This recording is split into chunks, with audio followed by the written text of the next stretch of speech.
Just first off, how impressed were you with how well Grant Dyer pitched today? I was impressed. I think it's a great look into the future, really. He commanded 3 pitches, really commanded a fastball, has a very good curveball, and I think people saw, the type of talent that he has, and he, got ahead of people. I was proud of him because he was in command of the game, and I don't think there was a runner, that got past second base all night, and there, wasn't a whole lot of threats, and so you really got to give him a lot of credit. He's only a freshman, but I think, against Northridge he had 5 shutout, and then, Santa Barbara got him, Loyola got him, and to his credit, he's bounced back, and I thought he, beat a very good team. And he showed flashes of what he can do prior to this game. It seems like he really put it together this game. One of the things the Irvine guys seemed to be commenting on was that he was using his curveball early in the game and then kind of showing it to get ahead, and then came back and was just pumping the fastball and being able to spot it up well. Yeah, I mean, he, like I said, he's got a very good curveball. Mm-hmm. That's the one thing when we recruited him was we saw an impressive, 78 to 80 curveball. You just don't see those. You see those being sliders and like I said, I came back and said, it's a true curveball. And, the fastball was 88, and, I think he was hit 90, 91 today. And, BC will sit at 88 to 91. But you're right. The command of the curveball was really good tonight. And he had it, he did throw some change-ups, but it was really, predominantly a 3-pitch mix that the fastball and curveball was used the most. And with your team, you kind of had a roller coaster season, ups and downs. Yeah. With the last 2 games, getting a big win after USC tied it up, being able to come back and get that win, and then kind of a dominant performance today in all 3 aspects of the game. How do you feel going into the conference season starting this weekend? Well, I think after Sunday and today, I think we felt, we feel pretty good. We had 15 ground ball outs today. We didn't make an error.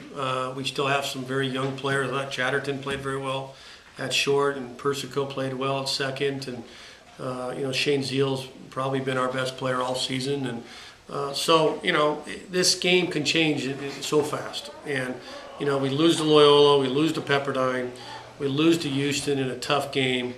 You go over to USC, and that's a tight game, and we're up 5-3. We have a double play. We throw the double play away, and now it's 5-5. And now you're thinking, here we go again. And then we got one in the top of the 9th, and we hold on, I think tonight. So we're hoping to build off that Sunday game, and I think we did that tonight, because we lost that mojo. You go play so well in North Carolina, and then you come back and you don't grab anything from it, and that was disappointing because we thought we 2-0 and 2-1 or another 2-1 game, and those are our types of scores really, and then we come home and play poorly. So I think it's a good sign. I think the whole college baseball world is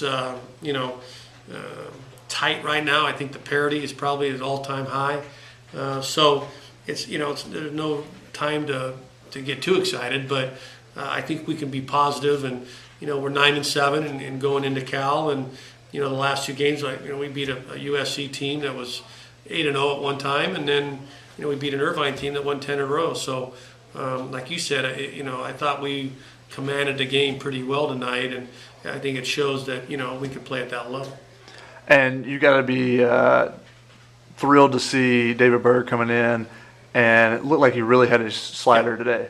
And we talked. We had a long talk, Sunday after the game, and we used him 3 days in a row, and he was not sharp at all against USC, and he knew it. And we talked and we worked on some things a little bit yesterday in practice, and I think you're going to see that type of guy from here on out. It's not like we had never really seen him bad, but he was a little,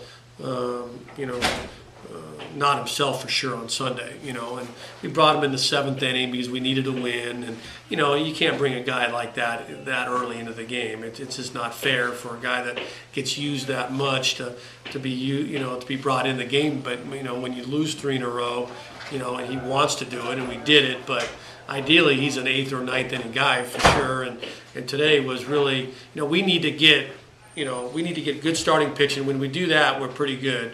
And then our bullpen needs to obviously get the ball to Berg. And tonight, I think Arrett showed flashes, and you have Nick Kern down there and Max Hughes. So we need to still establish that identity.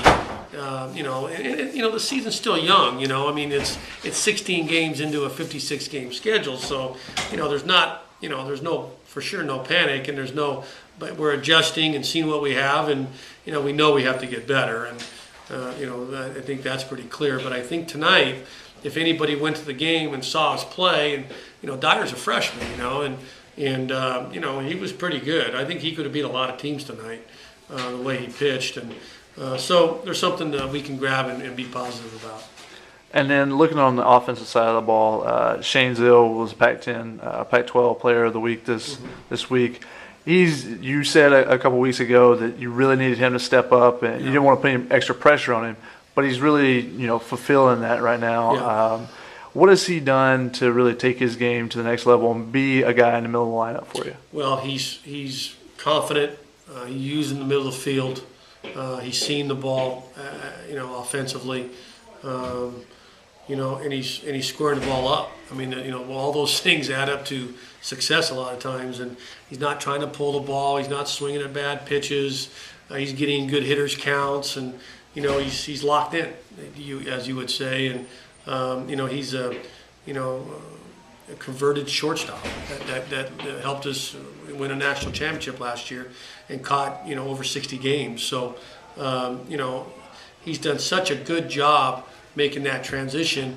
And I think last year there was so much on his plate, of becoming a catcher, and his offense struggled. And he was hurt. He had a hernia. He had an operation of hernia, sports hernia that he had surgery, and he was hurt, most of the season. And so now he's healthy as well. And now that I think he has a pretty good handle on the catching aspect, you're seeing what he can do offensively. And we just hope that he stays in that mindset and with a good approach. And talking a little bit about injury, most of the news, or almost all the news for you, has been bad, but you finally get Kevin Williams back over the weekend. What can he provide to the lineup that might have been missing? Well, experience, presence, left-handed. He has a chance to play second base here in a couple weeks. I don't think he'll be ready for Cal, but possibly Washington State or Arizona State when they come in the following weekends. And so that could happen. If that does happen, then we have the flexibility to move Luke around a little bit. But it's just a guy that's won a lot of games in college and with a lot of experience, and he does have some power as well. He's got a little power to all fields at times. So just another experienced hitter that we need sometimes where you're running out so many young guys. It's just nice to have a guy that's seen everything at the college level, and have him on the field.